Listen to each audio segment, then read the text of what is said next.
మంచివాడు తన పిల్లల పిల్లలను ఆస్తికర్తలుగా చేయును, పాపాత్ముల ఆస్తి నీతిమంతులకు ఉంచబడును. సామెతలు 13:22.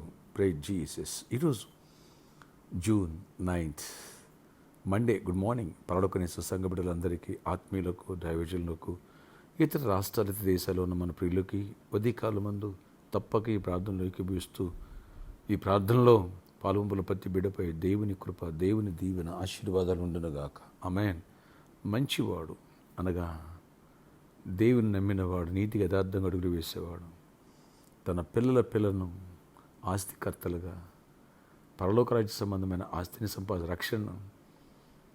రక్షణలోనికి నడిపిస్తారు, రక్షణ కలిగి ఉంటారు, నీతి అనే ఆస్తిని కలిగి ఉంటారు. అంతేకాదు మంచివాడు తన పిల్లల పిల్లలని కొన్ని తరాలకి దీవెనకరంగా, ఆశీర్వాదకరంగా మాట్లాడు. వారికి అప్పులు మిగిల్చాడంట, ఆస్తిని మిగులుస్తాడట, పేరు ప్రఖ్యాతలు మిగులుస్తాడంట. అంతేకాదు పాపాత్ములైన వారి ఆస్తి నీతిమంతుల కోసం దాచించబడి రాయబడింది.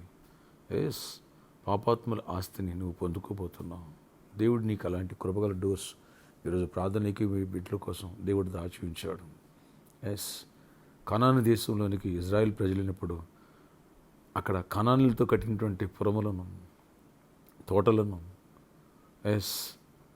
ప్రాకారములను ఎన్నిటిని దేవుడు వారి ద్వారా కట్టించాడు. వాళ్ళని వెళ్ళగొట్టి తన బిడ్డలైన వారికి ఇచ్చాడు. పాపాత్ముల ఆస్తి నీతిమంతుల కోసం దేవుడు దాచించాడు. కనుక అలాగూ నీ కోసం దాచించాడు దేవుడు. మర్చిపోకు. దైవ ఆశీర్వాదం నుదుగాక. త్రాగుడు, వ్యసనాలు ఇవన్నీ కూడా విడిచిపెట్టేసాయి. నీ బిడ్డలకు పరలోక సంబంధమైన ఆస్తి, నీతి అనే ఆస్తి, మంచి పేరు అనే ఆస్తి. అంతేకాదు ఇక్కడ ఐశ్వర్యాన్ని సంపాదించు. నీ వ్యసనాలు నిన్ను పతనానికి, నష్టానికి నడిపిస్తాయి. వాళ్ళకి చింపిరి గుడ్డలు మిగులుస్తావు, అప్పులు మిగులుస్తావు, దరిద్రాన్ని మిగులుస్తావు. అది సరైన విధానం కాదు. మార్చుకుంటావా? దైవ దీవెన పొందుతావా? ప్రార్థన చేస్తున్నాను. ఆశ్చర్యకరుడా, పాపాత్ముల ఆస్తి నీతిమంతుల వద్ద ఆశించాలన్నావు. మంచివాడు తన పిల్లల ఆస్తికర్తలుగా చేస్తున్నాం. మేము మా బిడ్డలని నీ రాజ్యం అబ్రహాము వల్ల నడిపించాలి, విధేయులుగా పెంచాలి. అలాగే ప్రభా, అనేకులకు మేము మా బిడ్డలు దీవెనకరంగా మారాలి. సహాయం ఇచ్చి నడిపించండి. నేను దినమందు ప్రభా ఘనంగా సండే ఆరాధన జరిగించావు, 50 మంది నడిపించావు, కృప చూపించావు, బలమైన వాక్య సందేశాన్ని కుటుంబాల గురించి ఇచ్చావు. స్తుతులు. నీ వాక్యాన్ని ముద్ర వేడిన నిమిషాలు దీవెన దయచేయండి. ప్రతి కుటుంబాన్ని ఆశీర్వాదం ఉండాలి. విడిపోయిన కుటుంబాలు కట్టబడాలి, చీకటి తొలగిపోవాలి, అనారోగ్యం స్వస్థపడాలి. అయ్యా, పెళ్లి కానులు పెళ్ళి అవ్వాలి, గర్భఫలం పొందాలి, గర్భిణీసులు క్షేమాన్ని పొందాలి. స్కూల్స్, కాలేజీ రీఓపెన్ అవుతున్నాయి 12th నుంచి. ఆయన కొంతమంది ఇప్పుడే స్టార్ట్ అయిపోయింది. కృప చూపించిన బీటెక్, అలాగే ఐసెట్ ఎగ్జామ్స్ జరుగుతున్నాయి. వీటి విషయాలు కూడా కృప చూపించి, డిగ్రీ ఎగ్జామ్స్ కృప చూపించి బిడ్డలు చేపెట్టి రాయించండి. అన్ని విషయాల్లో కూడా నీ దీవెన ఆశీర్వాదం బిడ్డతో ఉంచి మీరు చేపెట్టి రాయించండి. గుడ్ రిజల్ట్స్ ఇవ్వండి, గుడ్ జాబ్స్ వచ్చునుగాక. మా కోసం దాచించే పాపాత్మ దగ్గర అది మాకు స్వాస్థ్యంగా ఇస్తున్నావు.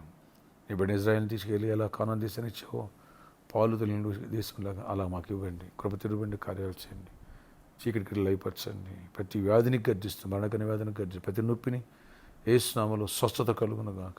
ఫైనాన్షియల్గా బ్లెస్ చేయండి, ఆర్థిక సమృద్ధిని ఇవ్వండి, పొలాలు, స్థలాలు ఇవ్వండి. అన్ని విషయం ప్రతి ఒక్కరు దీవించండి. ఆ ప్రామిస్లోని కేసులు కొట్టివేసేవాడికి నీ భయం పుట్టి సమాధానం దయచేయండి. ఇక్కడ కూడా సర్కస్ ఉండలు మంచి మనసు ఇచ్చి వాళ్ళే ముందుకు వచ్చి గిఫ్ట్కి ఇవ్వడానికి సహాయం చేయండి. అలాగే ప్రతి ఒక్కరిని దీవించి నీ ఆశీర్వాదం తోడించి కృపనివ్వండి.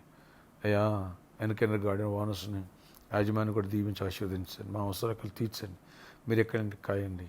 ఈరోజు పనులన్నింటిలో తోడవండి. పాటి, పంట, పశువులన్నీ కూడా దీవించి మీ కృప దయచేయమని. ఎవరు ఫ్రీ సీట్స్ కోసం ట్రై చేస్తున్నారు, ఎవరు కాలేజీలో, స్కూల్స్ సీట్స్ కూడా ట్రై చేస్తున్నారు, సీటు విషయాలు కూడా మిరాకులు చేసి కృప చూపించి గొప్ప కార్యాలు నీ తోడు బిడ్డలతో ఉంచమని. విదేశాలు మా ప్రియుల్ని, షైనీ జకరియన్ వాడిని జ్ఞాపకం చేసుకో ప్రభా. జాన్సన్ గారి ఫ్యామిలీ జ్ఞాపకం చేసుకో. కనీగా అడిషనల్ అందరూ జ్ఞాపకం చేసుకో. నాయన ప్రభా, అవినాష్ని జ్ఞాపకం. ప్రతి ఒక్కరిని దీవించి నీ కృప హస్తం తోడయించి దీవెనతో నింపండి. ప్రతి వారి అవసరాలు తీర్చండి. ఎక్కడైనా కాయండి, వెళ్తులు పోర్చండి.